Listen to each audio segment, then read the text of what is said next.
yale yaliyolemea moyo wako, yaliyokufanya saa zingine ujihisi ya kwamba umeng'ang'ana na umefika mwisho hata kama watu hawajui. Na iwe jioni yako ya ukombozi. Amen. Unaponyenyekea mbele za Bwana, Bwana na akupe mwanzo mpya kwa jina la Yesu Kristo. Amen. Haleluya. Amen. Tapewa pambio mbili, tumsifu Bwana kisha tutaketi tusikie masomo ya siku ya leo. Haleluya.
Somo letu la kwanza linapatikana katika kitabu cha Yoeli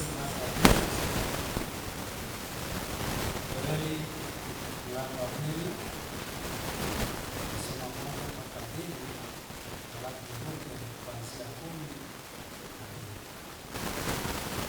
Yoeli mlango wa pili, soma moja mpaka mbili, alafu 10. Nasoma Pigeni tarumbeta katika Sayuni, pigeni na kelele katika mlima wangu mtakatifu. Wenyeji wote wa nchi na watetemeke, kwa maana siku ya Bwana inakuja, kwa sababu inakaribia. Siku ya giza na weusi, siku ya mawingu na giza kubwa. Kama mapambazuko yakitazwa juu ya mlima, hao ni wakuu tena wenye nguvu. Mfano wao haukuwepo kabla, wala hautakuwepo baada ya hao, hata katika miaka ya vizazi. Lakini hata sasa, asema Bwana, nirudieni mimi kwa mioyo yenu yote, na kwa kufunga na kwa kulia na kwa kuomboleza. Rarueni mioyo yenu, wala si mavazi yenu. Mkamrudie Bwana Mungu wenu, kwa maana yeye ndiye mwenye neema, amejaa huruma, si mwepesi wa hasira, ni mwingi wa rehema, naye hughairi mabaya. Nani ajuaye kwamba hatarudi na kugeuka na kutuachia baraka nyuma yake, naam, sadaka ya unga na sadaka ya kinywaji kwa Bwana Mungu wetu. Pigeni tarumbeta katika Sayuni, takaseni saumu, kusanyeni kusanyiko kuu, kusanyeni watu, utakaseni kusanyiko, kusanyeni wazee, kusanyeni watoto, na hao wanyonyao maziwa. Bwana harusi anatoka chumbani mwake, bibi harusi katika hema yake.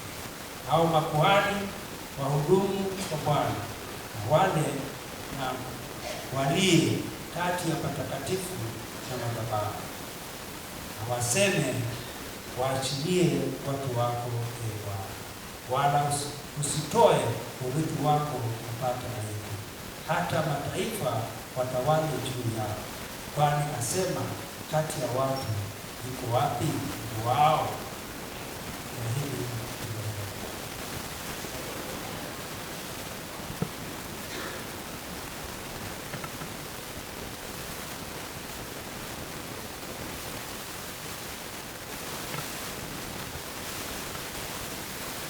Bwana Yesu asifiwe. Na asante wote katika jina la Bwana. Hamjambo. Basi kama kuna mgeni, kwa jina Nancy Chofu, nimeokoka na mpenda Yesu kama mwokozi wa maisha yangu, na yeye namtegemea kwa cheo njema, na siku kunyenyekea kwa njia ya kutubu. Naenda kusoma neno letu kutoka kwa waraka wa pili wa Korintho wa pili mlango wa 5 kuanzia kifungu cha 20. Tunaenda kupata waraka wetu kutoka kitabu cha Wakorintho wa pili mlango wa 5 kuanzia kifungu cha 20. Na nitasoma kwa nakimtangulia. Basi tuwachumbe kwa ajili ya Kristo, kana kwamba Mungu anaishi kwa vinywa vyetu. Tawaomba nyinyi kwa ajili ya Kristo mpatanishwe na Mungu. Yeye asiyejua dhambi alimfanya kuwa dhambi kwa ajili yetu, ili sisi tupate kuwa haki ya Mungu katika yeye. Nasi tukitenda kazi pamoja naye, twawasihi msipokee neema ya Mungu bure. Kwa maana asema, wakati uliokubalika nalikusikia, siku ya wokovu nalikusaidia. Tazama, wakati uliokubalika ndiyo sasa. Tazama, siku ya wokovu ndiyo sasa. Na hili ndilo neno la Bwana.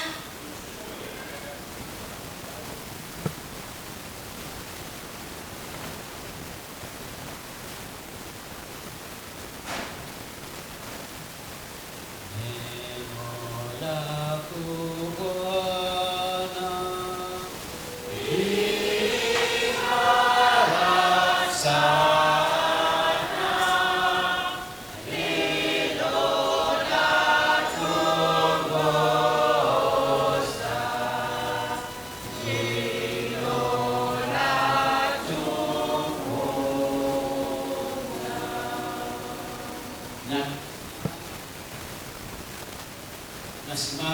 kusikia habari njema ya wokovu wetu kama ilivyoandikwa katika Injili ya Mtakatifu Mathayo sura ya 6 kuanzia aya ya kwanza. Mathayo Mtakatifu sura ya 6 kuanzia aya ya kwanza. Tukimaliza tutasema hii ndio Injili ya Kristo, nanyi mtajibu haleluya, sifa kwa Bwana. Kama tumepata tutaendelea.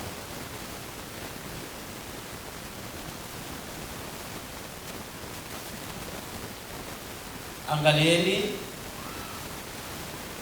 msifanye wema wenu machoni pa watu kusudi mtazamwe na wao, kwa maana mkifanya kama hayo hampati thawabu kwa Baba yenu aliye mbinguni. Basi wewe utoapo sadaka usipige panda mbele yako kama wanafiki wafanyavyo katika masinagogi na njiani, ili watukuzwe na watu. Amini nawaambieni, wameshakwisha kupata thawabu yao. Bali wewe utoapo sadaka, hata mkono wako wa kushoto usijue ufanyalo mkono wako wa kuume. Sadaka yako iwe kwa siri, na Baba yako aonaye sirini atakujaza. Tena msalipo msiwe kama wanafiki, kwa maana wao wapenda kusali hali wamesimama katika masinagogi na katika pembe za njia, ili waonekane na watu. Amini nawaambia, wamekwisha kupata thawabu yao. Bali wewe usalipo, ingia katika chumba chako cha ndani, na kisha kufunga mlango wako, usali mbele ya Baba yako aliye sirini, na Baba yako aonaye sirini atakujaza. Mstari wa 16. Tena mfungapo msiwe kama wanafiki wenye uso wa kukunjamana, maana hujiumbua nyuso zao ili waonekane na watu kuwa wamefunga. Amini nawaambia, wamekwisha kupata thawabu yao. Bali wewe ufungapo, jipake mafuta kichwani, unawe uso, ili usionekane na watu kuwa unafunga, ila Baba yako aliye sirini, na Baba yako aonaye sirini atakujaza. Msijiwekee hazina duniani, nondo na kutu viharibupo, na wevi huvunja na kuiba, bali jiwekeni hazina mbinguni, usikoharibika kitu kwa nondo wala kutu wala wevi hawavunji wala hawaibi. Kwa kuwa hazina yako ilipo, ndipo itakapokuwa na moyo wako.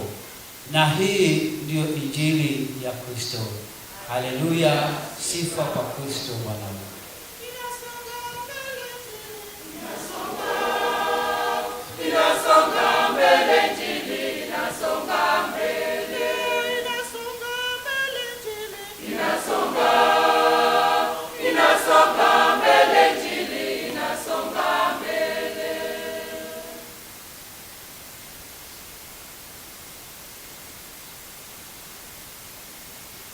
Kurasa wa 167.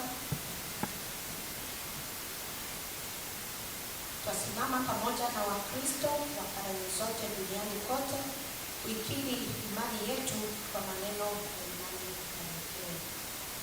Na mwamini Mungu mmoja, Baba Mwenyezi, Muumba wa mbingu na nchi, na vitu vyote vinavyoonekana na visivyoonekana, na Bwana mmoja Yesu Kristo, mwana pekee wa Mungu, mwana wa dhati wa Baba, ni Mungu kutoka kwa Mungu, ni nuru kutoka kwa nuru, ni Mungu kweli kutoka kwa Mungu kweli, ni mwana wa dhati, hakuumbwa, mwenye Mungu mmoja na Baba. Kwa hiyo vitu vyote viliumbwa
Tujalie kwamba maaskofu wetu na viongozi wa makanisa wawe na hekima na waseme kwa kauli moja. Tujalie kwamba viongozi wa nchi yetu wazingatie haki katika uongozi wao. Ujalie kwamba haki iwe ngao na mlinzi kwetu. Tujalie amani nchini na watu wapate kufanikiwa. Jalie kwamba wanyama wa kufuga wastawi na samaki wajae katika bahari na maziwa na mito yetu. Tujalie rutuba mashambani na mimea inawiri. Tujalie kuitafuta amani kati yetu na maadui zetu. Tujalie kwamba upendo wa Baba uwafikie walio na ukiwa, waliofiwa na watesekao. Tuondolee twakusihi hatari zote katika mapito ya dunia. Sikieni maneno ya kutia moyo na changamoto yaliyosemwa na Mwokozi wetu Kristo. Kwa wote wanaomtii kwa kweli, mtu yeyote akitaka kuwa mfuasi wangu ni lazima ajikane nafsi yake auchukue msalaba wake kila siku anifuate. Maana mtu anayetaka kuyaokoa maisha yake mwenyewe atayapoteza, lakini anayeyapoteza maisha yake kwa ajili yangu atayaokoa. Njooni kwangu ninyi nyote msumbukao na kulemewa na mizigo, nami nitawapumzisha. Basi ninyi nyote mlio na toba la kweli na la moyo, mlio na upendano na majirani zenu, na kusudia kuishi maisha mapya na kuzifuata njia za Kristo Yesu, karibuni kwa imani mkaipokea sakramenti hii takatifu kwa faraja yenu. Basi na tuziungame dhambi zetu mbele za Mwenyezi Mungu kwa unyenyekevu. Pamoja.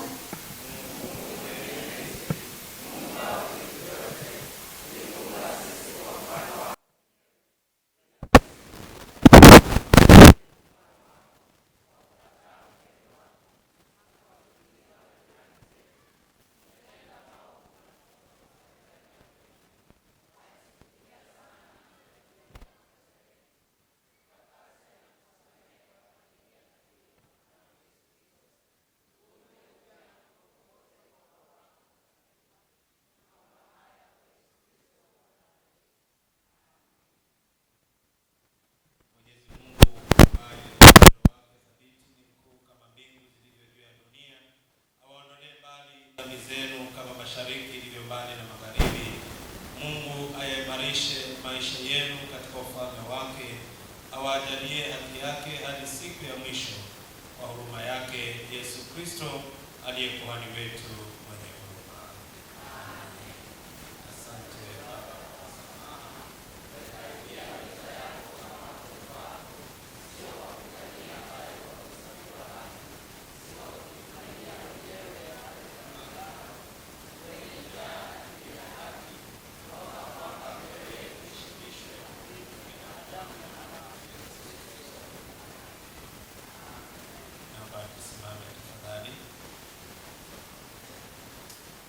Sasa amani ya Bwana iwe nanyi daima. Basi tutapeana ishara ya amani tukiongozwa na praise team. Tutaimba nyimbo za sifa tunaposalimiana kwa amani.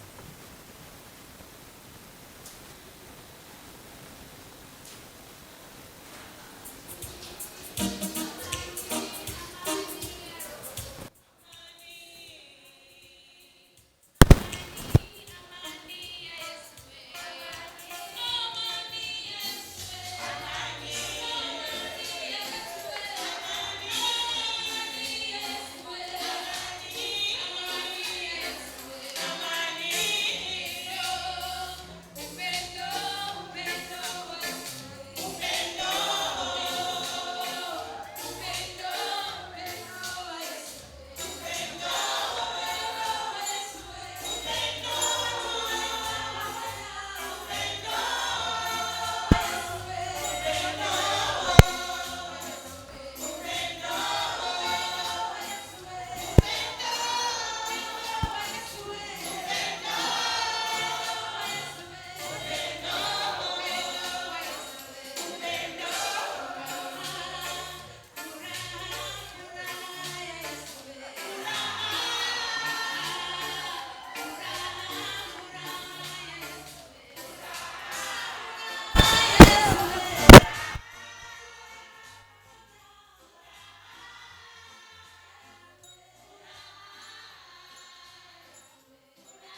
Sasa tutaimba wimbo wa 100 tunapojiandaa kusikia neno la Mungu. Wimbo wa 100 tukiongozwa na wanakwaya ambao kusimama.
Vile ambavyo tungekula, wanasema wataalamu kwamba wakati tunapaswa kula robo ya vile ambavyo tulikuwa tukila kwa kawaida. Kwa hivyo zile robo 3 tutakuwa tunazileta hapa kanisani ili zikaweze kusaidia wale wasiobahatika katika jamii. Mmesikia katika taifa letu tumetangaziwa janga la njaa, na dini iliyo safi, Yakobo anasema, ni kuangalia mayatima, wenye njaa, wagonjwa na wajane na wale wasiobahatika katika jamii. Kwa hivyo huu ndio wakati mzuri wa kuweza kufanya hili, tuweze kuleta vyakula, tuweze kuleta nguo na vitu vyote vile ambavyo vitaweza kuwa msaada kwa wale wasiobahatika katika sehemu mbalimbali za nchi yetu. Kwa hivyo ofisi ya mchungaji itakuwa wazi.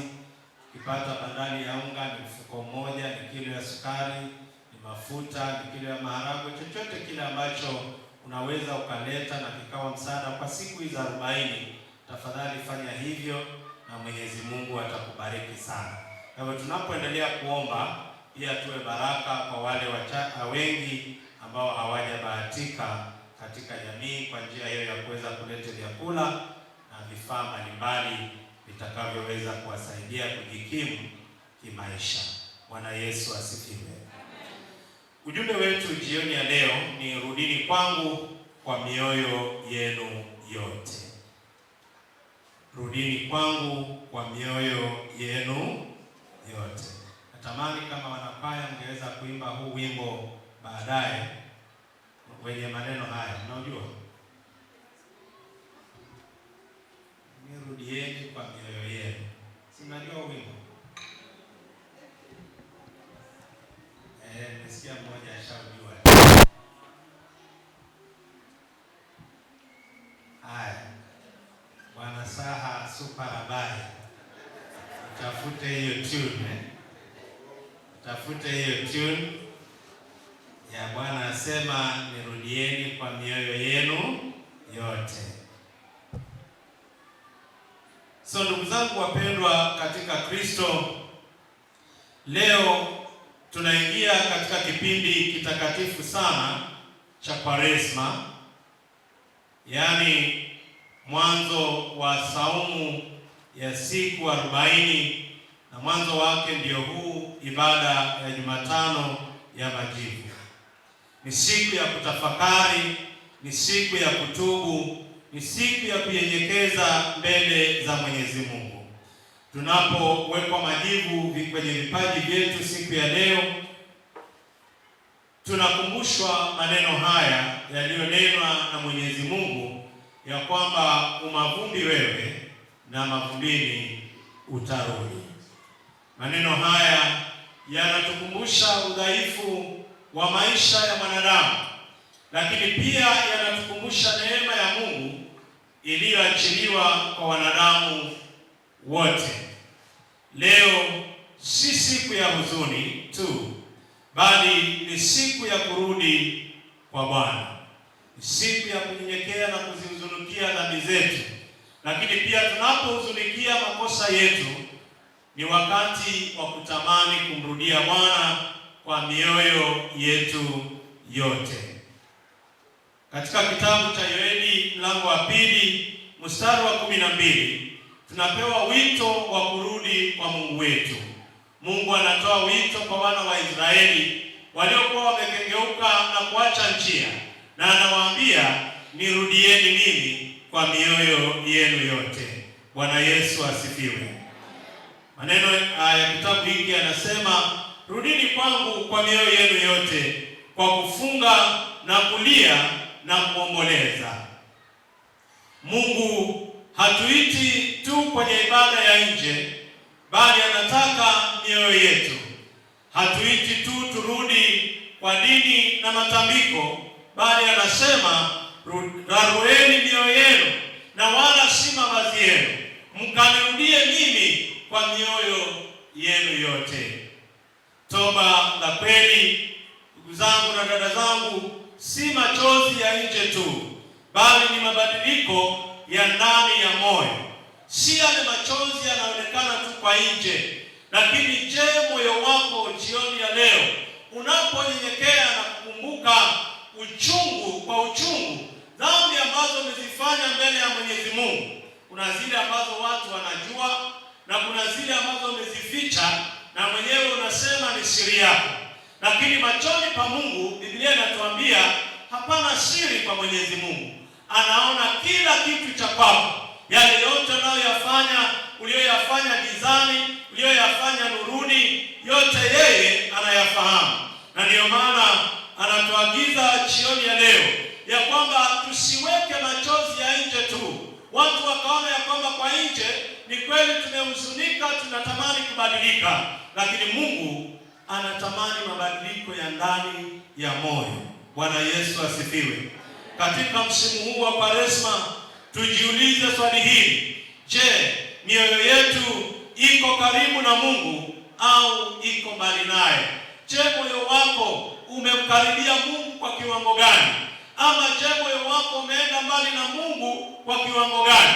Kuna mioyo mingine leo imekufa ganzi, hata akifanya dhambi namna gani hawezi kuona ya kwamba amefanya vibaya. Bwana Yesu asifiwe. Pia kuna watu wana mioyo migumu, anafanya dhambi na hata hukumu ilishatoweka kitambo kwake, hata sikia kwamba alichokifanya ni jambo baya.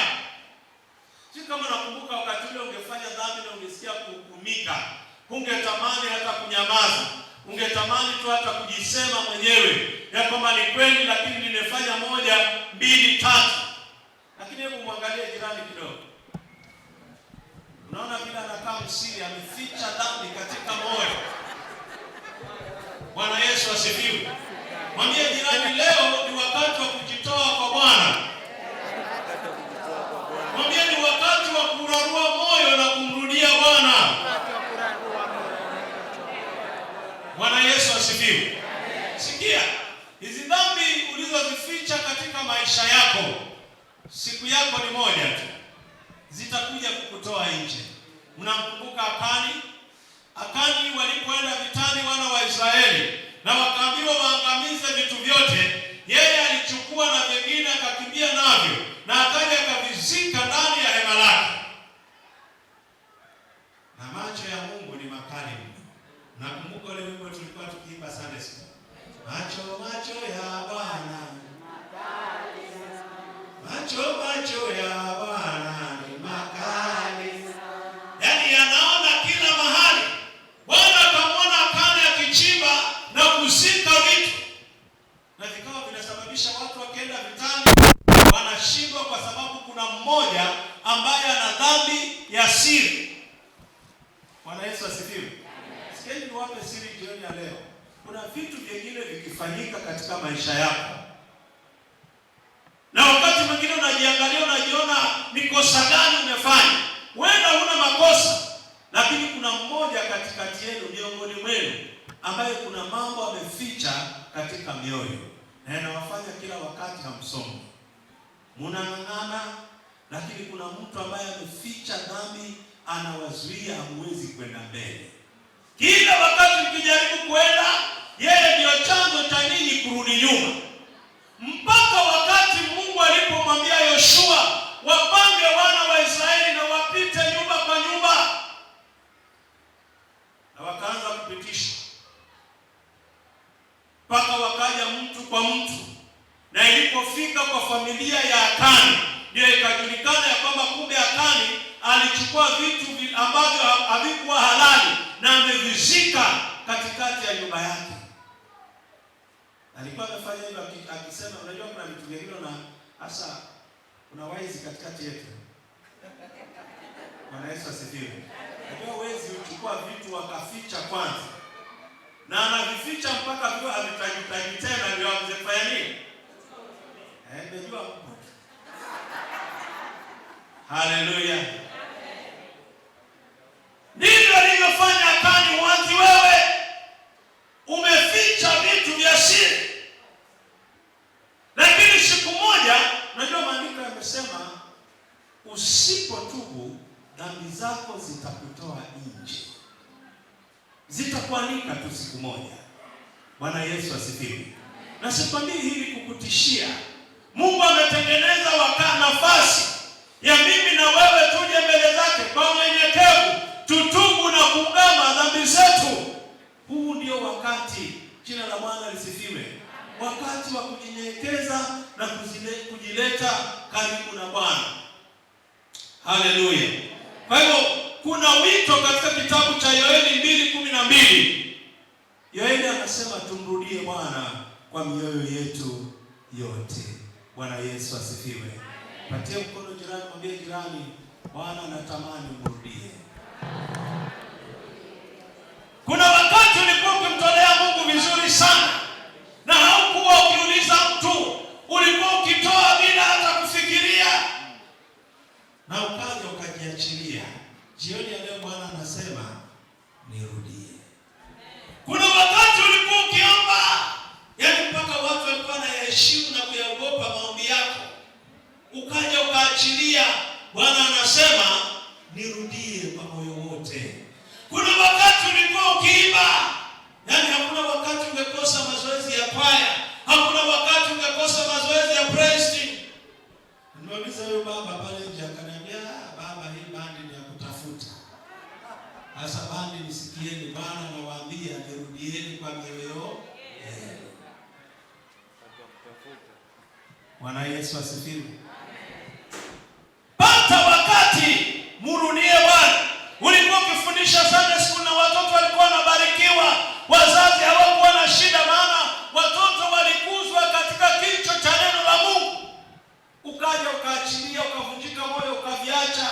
Jioni ya leo Bwana anasema nirudie kwa moyo wako. Ulikuwa ukitumika katika huduma ya wamama na ulikuwa ukitumika kwa nguvu, ukazidiwa na manunguniko na masengenyo, ukaviacha, ukasema haya na wavifanye wao, maana naonekana mimi sifai. Bwana anakwambia jioni ya leo nirudie kwa moyo wote.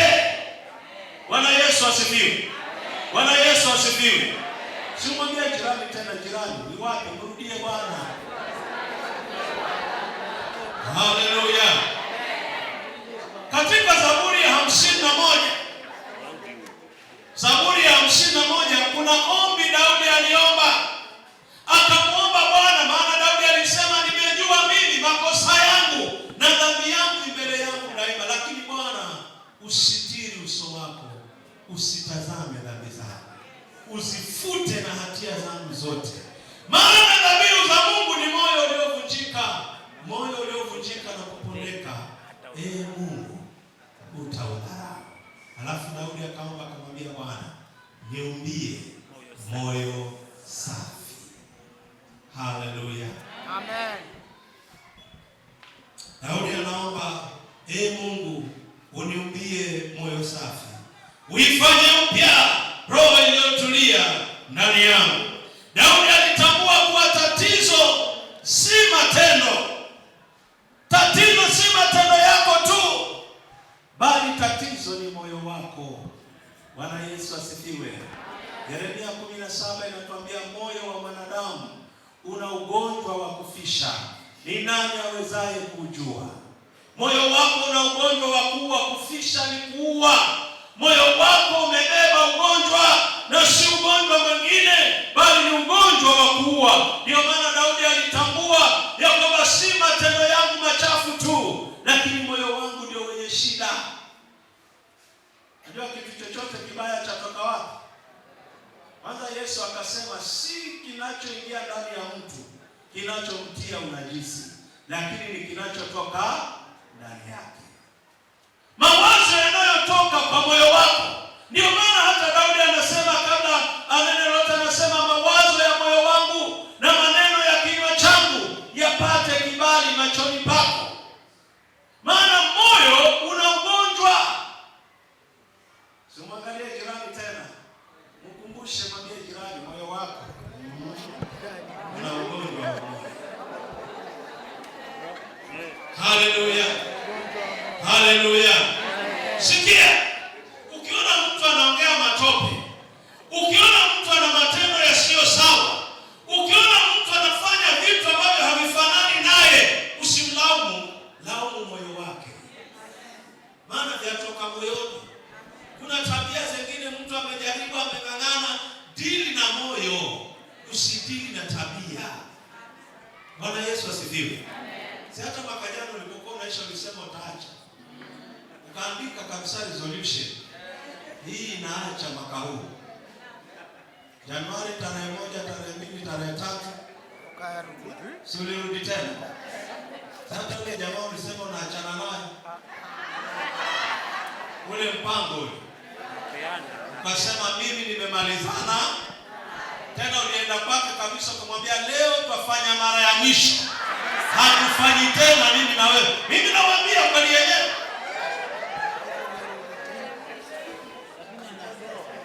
Wewe kwani naongea uongo? Bwana Yesu asifiwe. Na hata ukamwandikia text 31st January December. Kabla ufuke mwaka ukaandika it is over between you and delete my name. New Year ukatumiwa happy new year darling. Ukaanza kujiuliza, na huyu sijana nilimwambia?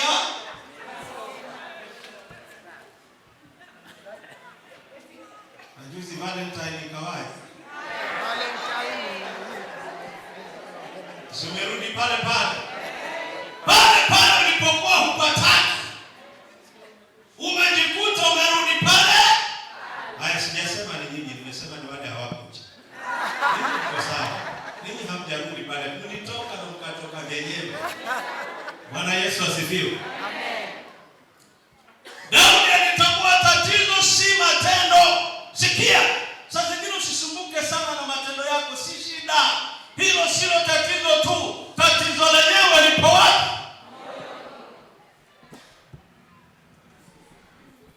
Nasi leo tunahitaji si kusafishwa juu juu tu, bali kufanywa upya ndani kabisa. Ndani yako ikifanywa upya. Sikia, yaani ukifanywa upya kutoka ndani, huku nje hakutakuwa na shida. Hautang'ang'ana kubadilika.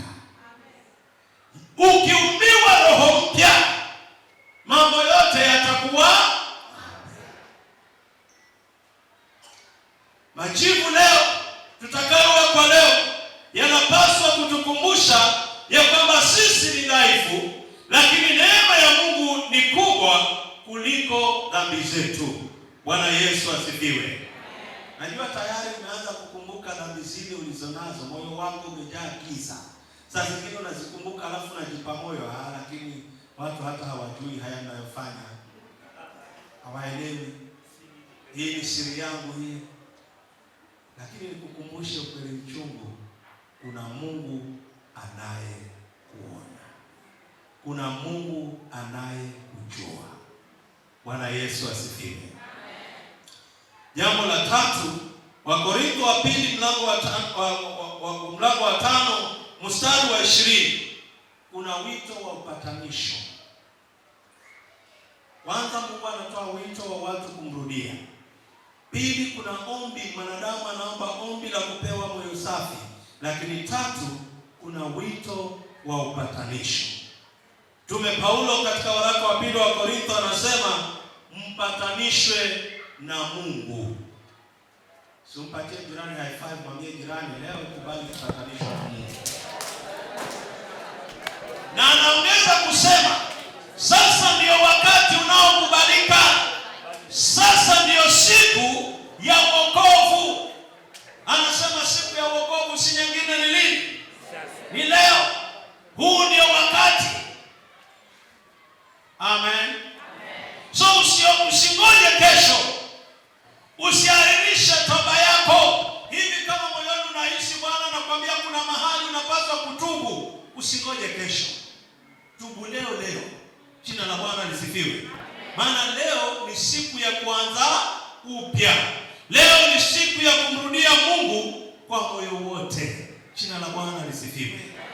Haleluya. Jambo la 4, unapomrudia Bwana kwa moyo wako wote, unapofanywa upya na unapopatanishwa na Mungu, unapata nafasi ya kufanya ibada ya kweli. Ndio maneno tuliyosoma katika kitabu cha Mathayo mlango wa 6. Yesu anatufundisha kuhusu kutoa sadaka, kuomba na kufunga katika Injili ya Mathayo mlango wa 6. Lakini anasema tusifanye haya ili tuonekane na watu tu. Ibada ya kweli ni ile inayofanywa kwa unyenyekevu mbele ya Mwenyezi Mungu. Jina la Bwana lisifiwe. So majivu tutakayowekwa jioni ya leo ni ishara ya nje tu, lakini maana yake ya kweli iko ndani ya moyo. Haleluya. Hivyo uwe na ibada ya kweli. Uwe mtu wa kupenda kumtolea Bwana sadaka. Uwe mtu wa kupenda kuomba. Uwe mtu wa kupenda kufunga, lakini usifanye hivi kwa kuonekana na wanadamu. Hapana. Kishafanya kila kitu, Yesu alisema mkishafanya kila kitu, semeni sisi ni watumwa tu. Bwana Yesu asifiwe. Kini jambo la 5 na la mwisho, tunajikumbusha kwamba tunatoka majivuni kwenda msalabani. Majivu ni ishara ya toba. Majivu ni ishara ya unyenyekevu. Majivu ni ishara ya kifo cha asili yetu ya dhambi. Lakini majivu huwekwa kwa umbo la msalaba, na hii inatukumbusha ya kwamba tumekombolewa kwa damu ya Kristo. Safari hii ya Kwaresma inaanza na majivu, lakini inaishia kwenye ushindi wa Pasaka. Haleluya. Kwa hivyo wapendwa, tunapoanza Kwaresma hii, wito wangu kwenu, utubu kwa kweli, uombe kwa bidii, ufunge kwa unyenyekevu na ukubali kupatanishwa na Mungu. Majivu jioni ya leo ya kukumbushe kuwa wewe ni mavumbi, lakini ndani ya Kristo una tumaini la uzima wa milele. Hivyo Bwana tuajalie moyo safi na roho mpya katika msimu huu wa Kwaresma. Kwa jina la Mungu Baba na Mwana na Roho Mtakatifu. Amen. Bwana Yesu asifiwe. Sasa tutafanya mambo mawili kwa pamoja. Tutaleta sadaka zetu, lakini pia tunapoleta sadaka zetu tutakuja kuwekwa alama ya majivu kwenye vipaji vyetu, kuashiria kwamba sisi ni mavumbi na mavumbini tutarudi, lakini pia tupate tumaini kwamba safari hii ya Kwaresma ama saumu ya siku 40 imeanza leo katika majivu, lakini tumaini letu kwamba tutaimaliza vyema katika sikukuu ya Pasaka tukisherehekea ushindi wa kupatanishwa na Kristo. Kumbuka neno la Bwana limetuambia, haya njooni tusemezane, dhambi zenu zijapokuwa nyekundu sana zitafanywa kuwa nyeupe kama theluji. Haijalishi unahisi kumkosea Mungu kiasi gani, leo unaweza kupokea msamaha. Dhambi zako zinaweza kuwa nyeusi kama makaa, leo Bwana anaahidi kuzifanya kuwa nyeupe hata kuliko theluji. Wenda uko hapo unahisi ya kwamba hata ukubaliwi na wanadamu, unaona hata Mungu atakubali vipi na wingi wa dhambi ulizonazo. Bwana yuko tayari kukufanya upya jioni ya leo.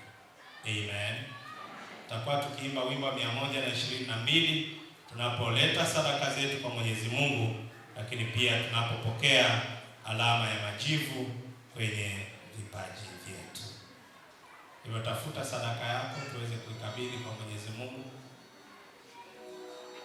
tuweze kuibariki sadaka yako. Tafuta tu sadaka nzuri, sadaka ya mtu aliyenyenyekea, sadaka iliyo tofauti na sadaka zingine zote ambazo umekuwa ukitoa, na umwamini Bwana pamoja nami kwamba haya hayatakuwa majira ya kawaida, yatakuwa majira ya kipekee sana, majira ambayo Bwana anaenda kukufanya upya kwa jina la Yesu. Amen. Unapotafuta sadaka yako na kusimama, tutakuwa tunamwabudu Bwana kwa wimbo huu. Niambie moyo nifanyie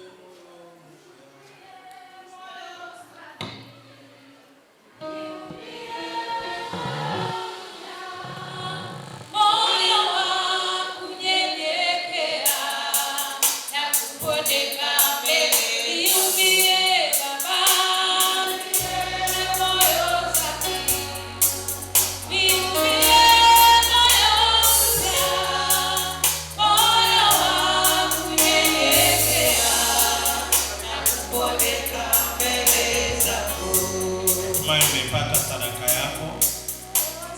Naomba tuweze kuomba sasa kwa ajili ya sadaka hizo, kisha baadaye tunapozileta mbele za Bwana, njoo tu kwa imani.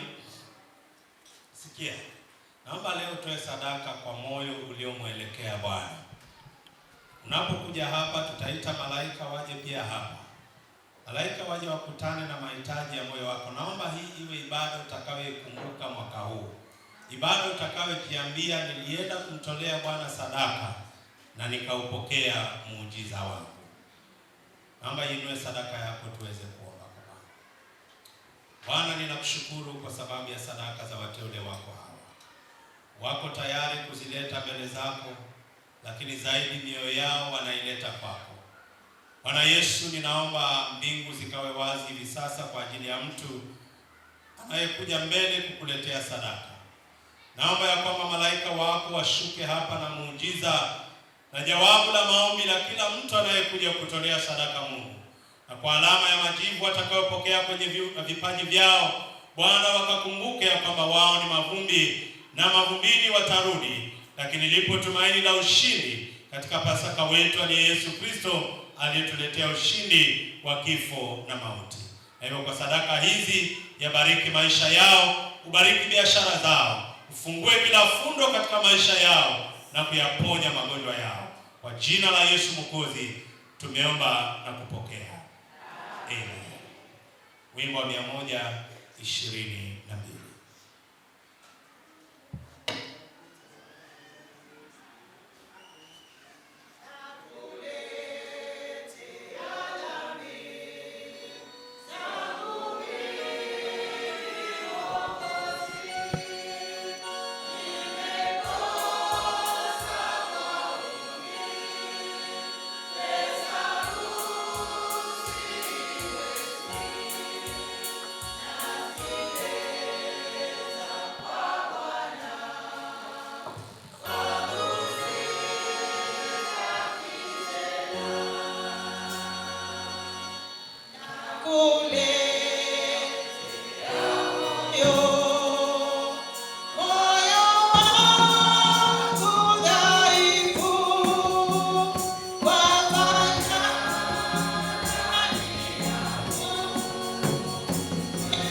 katika vitabu vyetu vya maombi. Mwenyezi Mungu milikie vyote, tunakushukuru kwa kumtoa mwanao afe msalabani kwa ajili yetu sisi tunayetuia vyote. Utumiminie Roho wako mfariji tunapomkumbuka mwanao Yesu Kristo alivyotuamuru kupitia vipawa hivi vya uumbaji wako. Usiku ule ule aliosalitiwa, yeye alitoa mkate, akakushukuru, kisha akaumega na akawapa wanafunzi wake akisema, twaeni mle, maana huu ndio mwili wangu utolewao kwa ajili yenu. Fanyeni hivi kila mlapo kwa ukumbusho wangu. Vivyo hivyo baada ya kula alikitwaa kikombe, akakushukuru, kisha akawapa wanafunzi wake akisema, nyweni nyote katika hiki, maana hii ndiyo damu yangu ya agano jipya imwagikayo kwa ajili yenu na kwa ajili ya wengi kwa ondoleo na msamaha wa dhambi. Fanyeni hivi kila mnywapo kwa ukumbusho wangu.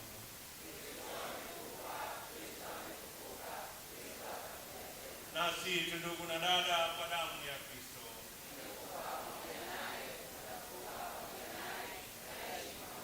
Kwa hivyo Baba wa mbinguni, tusikie tunaposherehekea agano hili kwa furaha, tukingojea kurudi kwake Mwokozi wetu Yesu Kristo. Alikufa kwa ajili yetu, akalipa fidia kamili ya dhambi za dunia nzima, sadaka timilifu iliyotosha. Ulikubali sadaka yake kwa kumfufua na kumpa utukufu katika mkono wako wa kuume huko mbinguni. Na hii ndiyo karamu ya ushindi.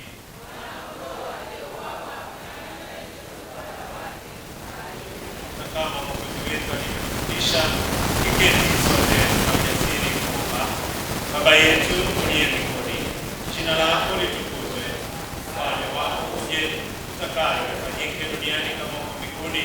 Tupe leo chakula chetu cha kila siku.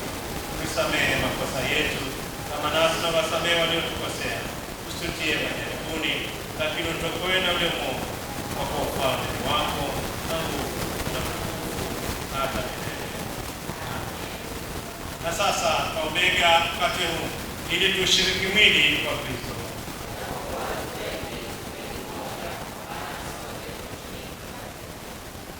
Na kikombe hiki cha baraka tunachokibariki. Karibuni basi kwa imani, tukapokee kwa imani na tumaini. Kristo yu hai milele.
Mwana kondoo wa Mungu uchukue dhambi za ulimwengu. Mwana kondoo wa Mungu uchukue dhambi za ulimwengu. Mwana kondoo wa Mungu uchukue dhambi za ulimwengu.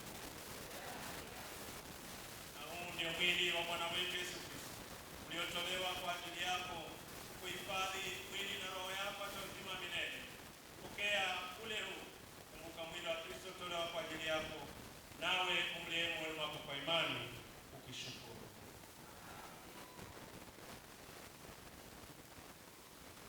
Damu ya Bwana wetu Yesu Kristo imetolewa kwa ajili yako.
mashaka yetu yote,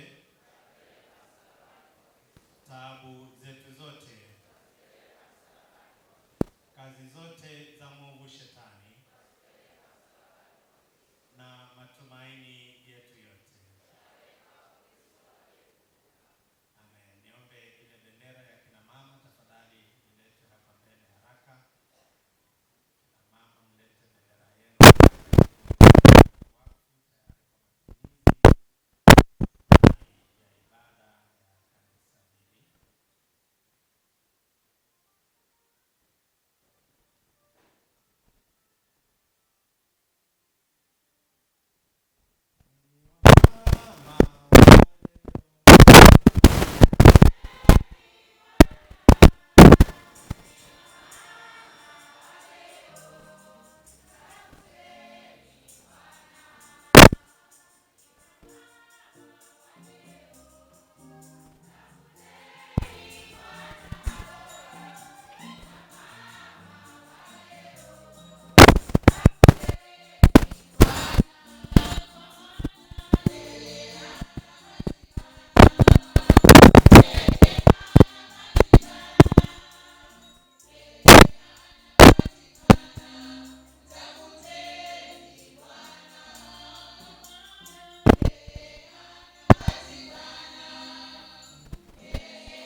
Kila wakati bendera hii itakapopeperuka kanisani hapa, ijulikane ya kwamba kina mama wako hai na ya kwamba kazi zao ziko wazi kwa utukufu wa jina lako Mungu.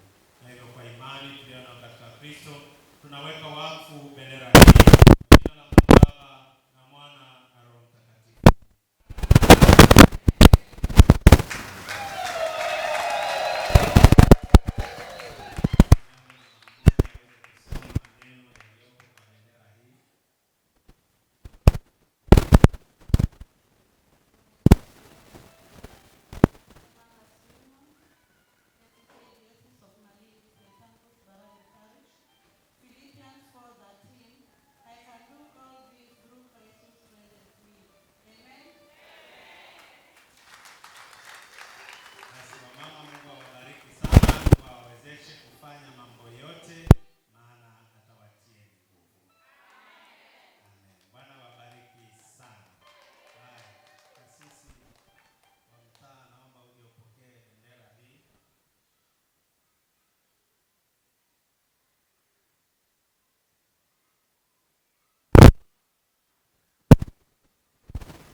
Na kuwalinda. Bwana awaangazie nuru ya uso wake na kuwapa amani. Bwana abariki kutoka na kuingia kwenu, abariki biashara zenu, abariki kazi za mikono yenu, abariki na ofisi zenu. Bwana awabariki nyumbani, awabariki shambani, awabariki njiani, awalinde na kila aina ya hatari na ajali na mikosi. Bwana yaponye magonjwa yenu na waepushe na maradhi ambayo yote ya kuambukiza ama maradhi ya aina yoyote. Bwana walinde nayo, awape amani.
Ukishapata ujumbe kutoka Imarika, mfuatie huyo baba